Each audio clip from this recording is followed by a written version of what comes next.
The Scottish philosopher David Hume created what is considered by many to be the strongest case against miracles.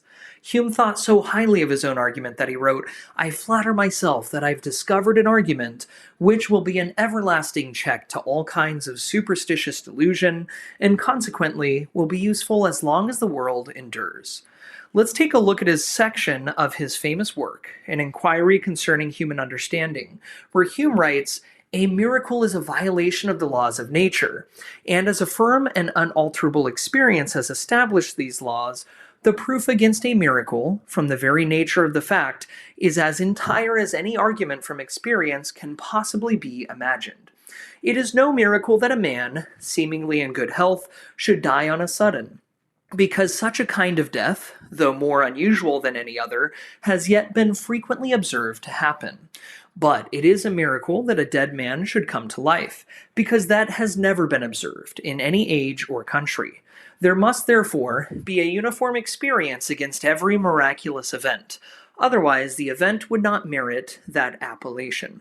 And as an uniform experience amounts to a proof, there is here a direct and full proof, from the nature of the fact, against the existence of any miracle."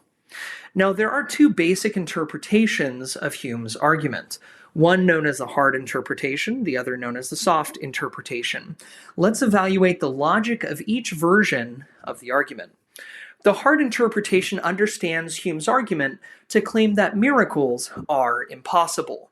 The logic can be summarized in two simple premises. Premise 1, miracles, by definition, violate natural laws. Premise 2, natural laws are unalterably uniform. Therefore, miracles can't occur.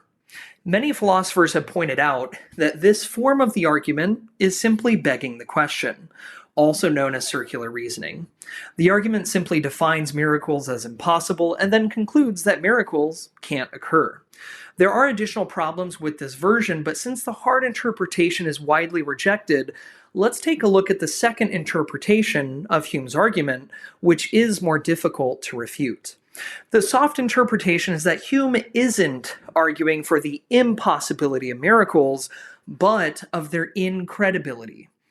The logic can be summarized in 4 points. Premise 1, natural law is by definition a description of a regular occurrence. Premise 2, a miracle is by definition a rare occurrence.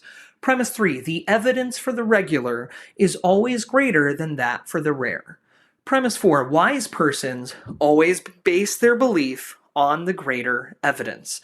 Therefore, wise persons should never believe in miracles. This version of the argument is logically valid and avoids circular reasoning. At first glance, it seems very reasonable.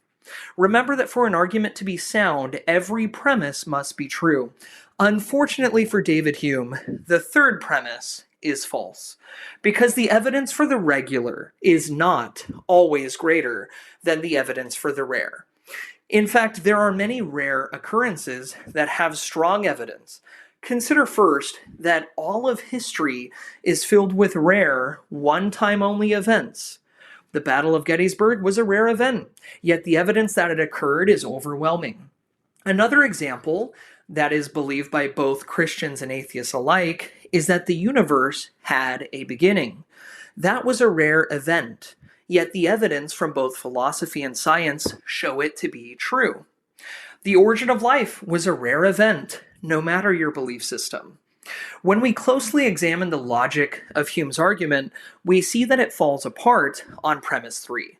Therefore, his conclusion does not follow. Hume's argument also fails because he confuses evidence with probability. His argument essentially says that one should always believe what is most probable or has the highest odds. If we apply this logic, then we should not believe anything that occurs which is improbable. Don't believe it when you get the perfect hand playing cards. The odds of rolling 3 sixes is 1 in 216. So if you roll 3 sixes, which is incredibly rare, you shouldn't believe it. Hume's problem here is that wise people should actually base their beliefs on facts and evidence, not odds. Lastly, even if Hume's argument were to be accepted, It proves too much, because it attempts to prove that no one should ever believe in a miracle, even if it happened. Hume is right that dead people don't just rise from the dead, usually. But let's say someone did actually rise from the dead.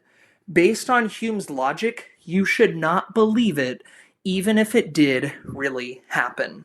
And that is truly the absurd conclusion of David Hume's logic.